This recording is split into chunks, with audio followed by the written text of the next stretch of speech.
Halo teman-teman, jumpa lagi dengan aku, Linda. Kita lanjut ke bagian 9 ya.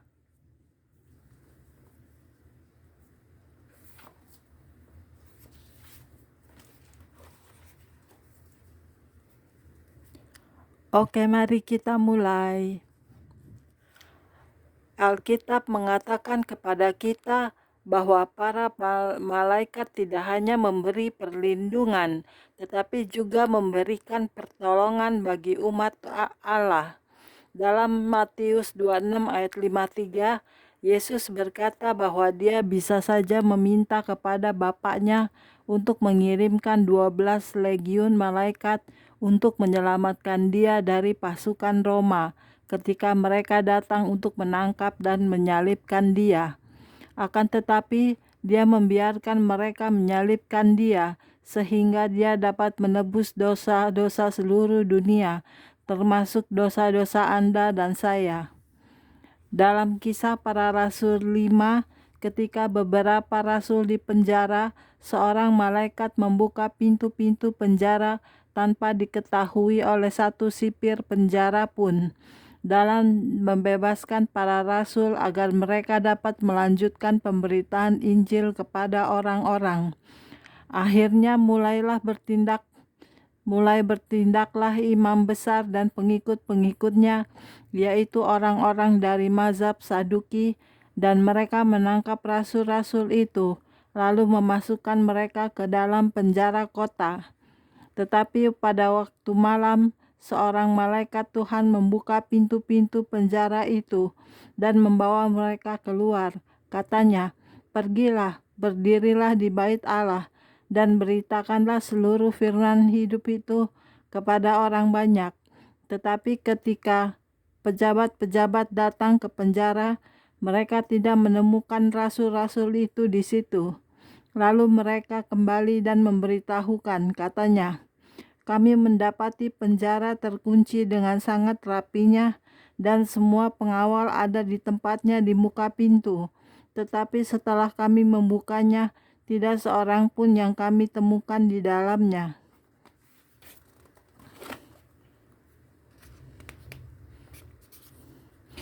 Dalam Kisah Para Rasul 12, seorang malaikat turun tangan ketika Petrus di penjara dan diam-diam menerobos penjara untuk menyelamatkan dia, dan bahkan dua prajurit yang berjaga di sampingnya pun tidak terbangun. Malam itu Petrus tidur di antara dua orang prajurit, terbelenggu dengan dua rantai.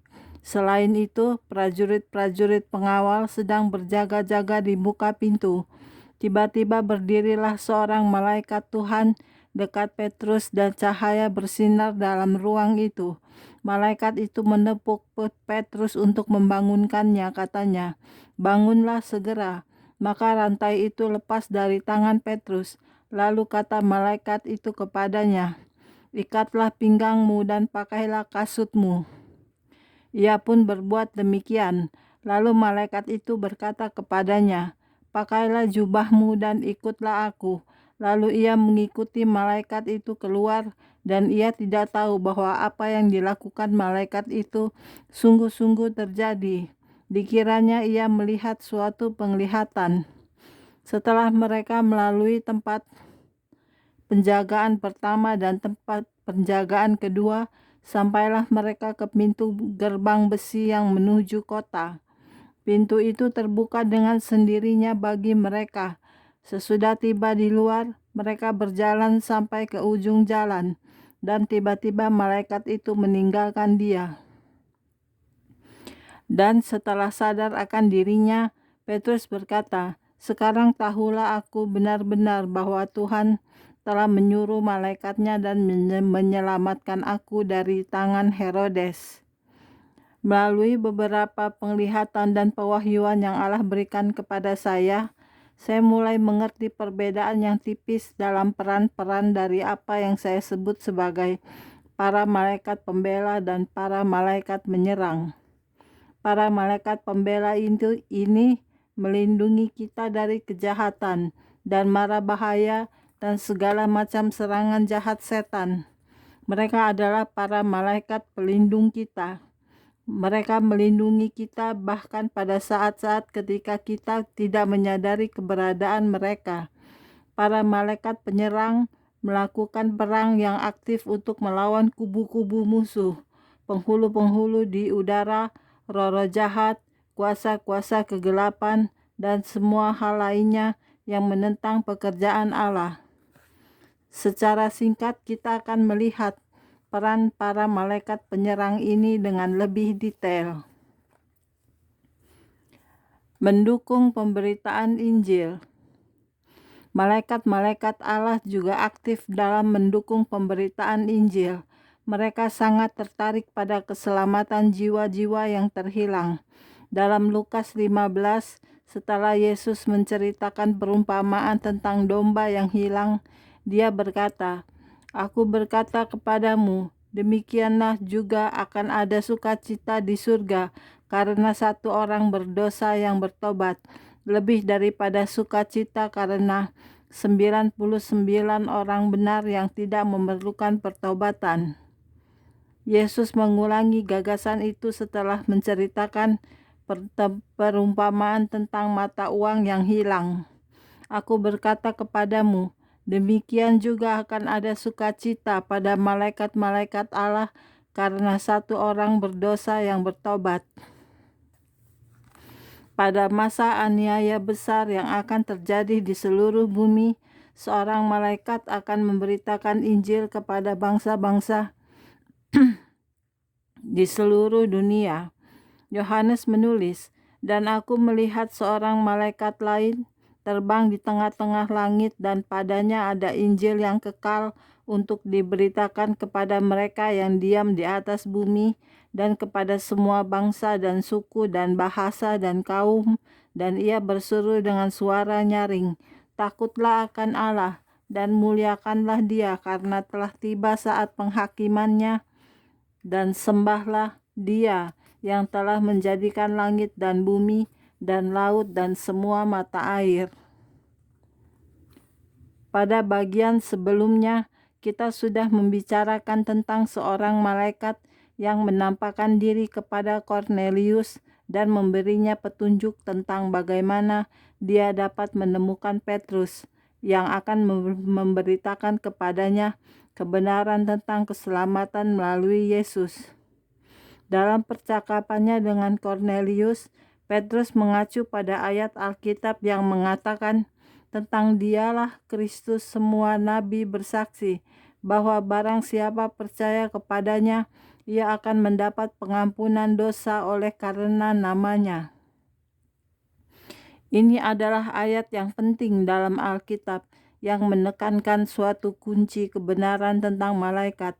Dari Alkitab kita mengetahui bahwa malaikat yang sejati akan selalu mendukung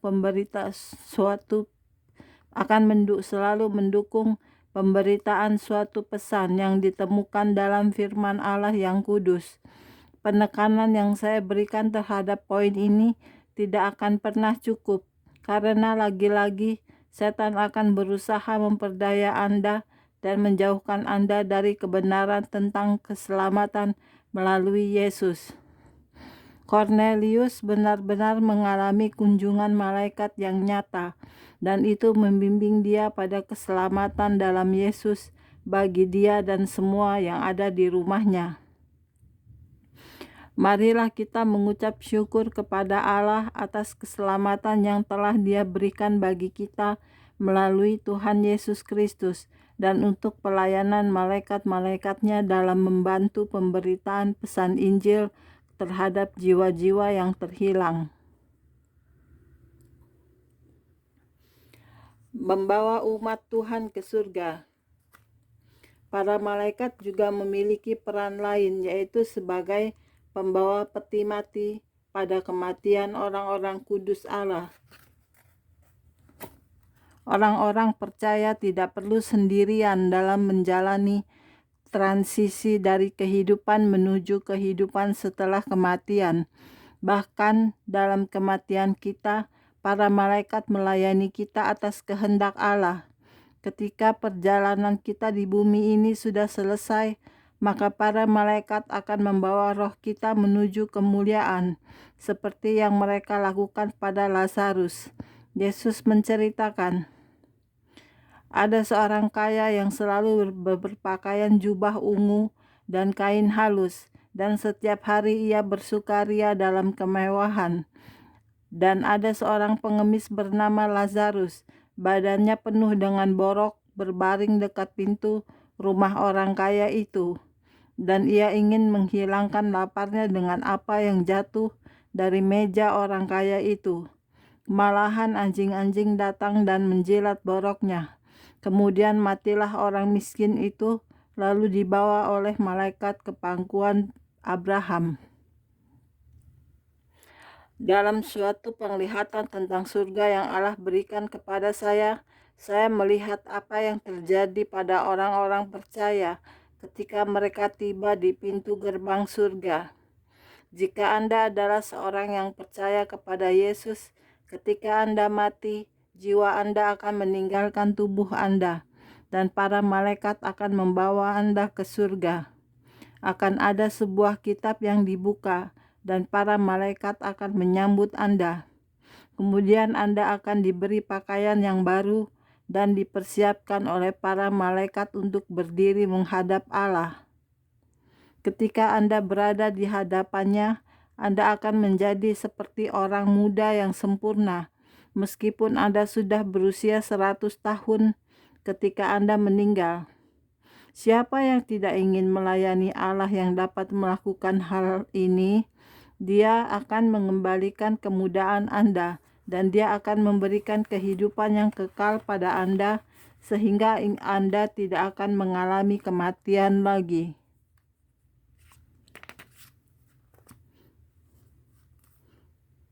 Saya juga melihat bahwa ketika bayi-bayi dan anak-anak kecil meninggal, jiwa mereka dibawa ke surga. Di sana mereka akan dibesarkan, bertumbuh dewasa, dan berkembang seutuhnya, sempurna. Allah menunjukkan kepada saya bahwa ketika bayi-bayi dibunuh melalui aborsi, Allah menghembuskan kehidupan yang kekal pada janin-janin kecil itu, sehingga mereka berkembang seutuhnya dalam Dia.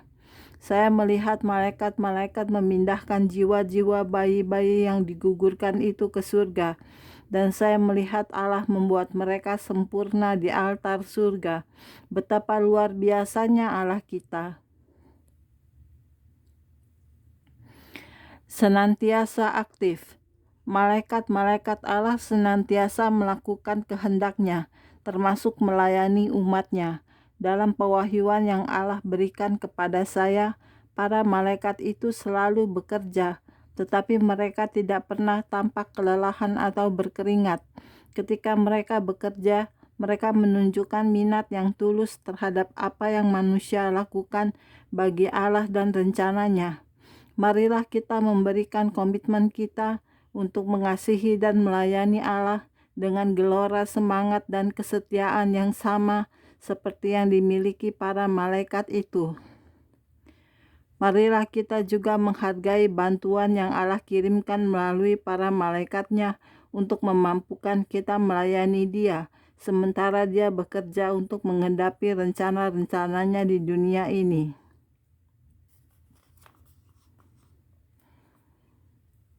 Para penjaga kemuliaan dan kehormatan Tuhan.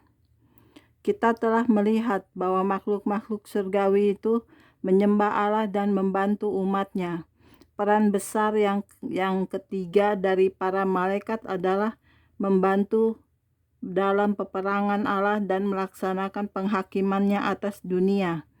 Saya percaya bahwa para malaikat yang terlibat dalam aktivitas ini adalah para malaikat penyerang yang pernah saya sebutkan. Para malaikat dapat menjadi pejuang-pejuang dahsyat yang menghadapi roh-roh jahat dan bertempur dalam peperangan individual melawan mereka, membawa penghakiman ilahi terhadap orang-orang yang menentang Tuhan, dan terlibat dalam peperangan jasmani untuk umat Allah. Ada banyak contoh Alkitab dari para malaikat yang bertempur untuk Allah. Misalnya kita baru saja membaca bahwa para malaikat itu aktif dalam penghukuman dan pembinasaan kota Sodom dan Gomora. Para malaikat juga terlibat dalam perlindungan dan penjagaan terhadap bangsa Israel ketika mereka meninggalkan Mesir. Pemazmur menulis tentang keluarnya bangsa Israel dari Mesir itu. Ya Allah melampiaskan kepada mereka orang Mesir kedahsyatan amarah, murka, kekesalan, dan kegeramannya dengan mengirimkan malaikat-malaikat pembinasa ke antara mereka.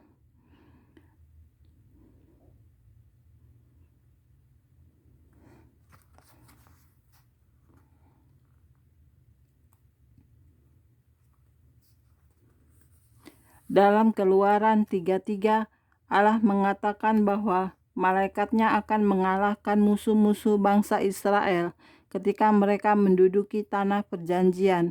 Berfirmanlah Tuhan kepada Musa, Aku akan mengutus seorang malaikat berjalan di depanmu dan akan menghalau orang Kanaan, orang Amori, orang Het, orang Feris, orang Hewi, dan orang Yebus. Yosua mengalami bantuan dari Panglima Bala Tentara Surgawi Allah ketika bangsa Israel maju berperang melawan orang-orang Yeriko. Ketika Yosua dekat Yeriko, ia melayangkan pandangannya dan dilihatnya seorang laki-laki berdiri di depannya dengan pedang terhunus di tangannya. Yosua mendekatinya dan bertanya kepadanya, Apakah engkau ada di pihak kami atau lawan? Jawabnya, bukan, tetapi sekarang aku datang sebagai panglima bala tentara Tuhan. Satu orang malaikat membantu untuk melindungi umat Allah di Yerusalem yang menewaskan 185.000 tentara dari kekaisaran Asyur yang kuat hanya dalam satu malam. Penghulu malaikat Mikael dan malaikat-malaikat lainnya bertempur melawan iblis dan roh-roh jahatnya.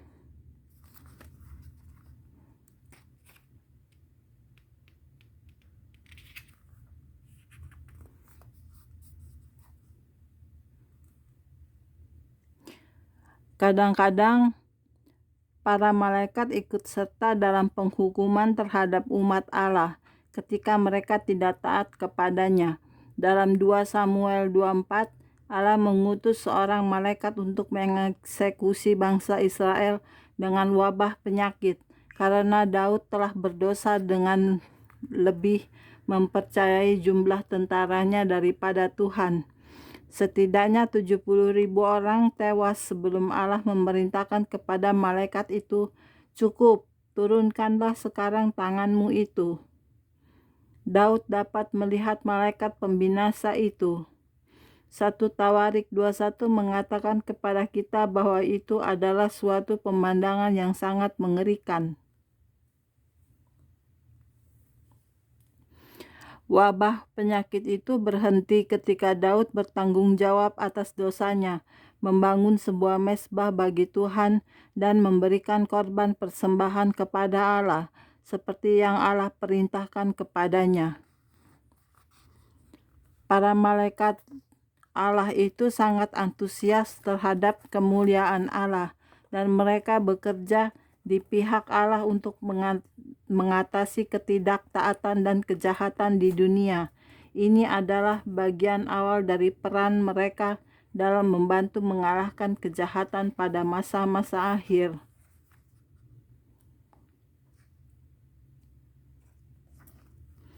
Partisipan dalam peristiwa akhir zaman. Pada masa akhir, para malaikat akan membantu membawa dunia ini pada suatu kulminasi ketika surga dan bumi yang lama berlalu dan surga dan bumi yang baru datang. Yang pertama, para malaikat akan menyertai Yesus ketika dia datang kembali ke dunia. Sebab pada waktu tanda diberi, yaitu pada waktu penghulu malaikat berseru dan sangkakala Allah berbunyi, maka Tuhan sendiri akan turun dari surga. Sebab anak manusia akan datang dalam kemuliaan Bapanya diiringi malaikat-malaikatnya. Pada waktu itu ia akan membalas setiap orang menurut perbuatannya. Pada hari penghakiman nanti, para malaikat akan menuai lalang orang-orang yang tidak taat. Yesus menjelaskannya dalam perumpamaan tentang lalang dengan penjelasan yang menenangkan hati kita. Orang yang menabur benih baik ialah anak manusia. Ladang itu adalah benih, adalah dunia. Benih yang baik itu adalah anak-anak kerajaan, dan lalang adalah anak-anak si jahat. Musuh yang menaburkan benih lalang ialah iblis. Pada waktu menuai ialah akhir zaman, dan para penuai itu malaikat. Maka seperti lalang itu dikumpulkan dan dibakar dalam api, demikian juga pada akhir zaman Anak Manusia akan menyuruh malaikat-malaikatnya, dan mereka akan mengumpulkan segala sesuatu yang menyesatkan dan semua orang yang melakukan kejahatan dari dalam kerajaannya. Semuanya akan dicampakkan ke dalam dapur api. Di sanalah akan terdengar ratapan dan kertakan gigi. Pada waktu itulah orang-orang benar akan bercahaya seperti matahari dalam kerajaan Bapa mereka. Siapa bertelinga, hendaklah ia mendengar.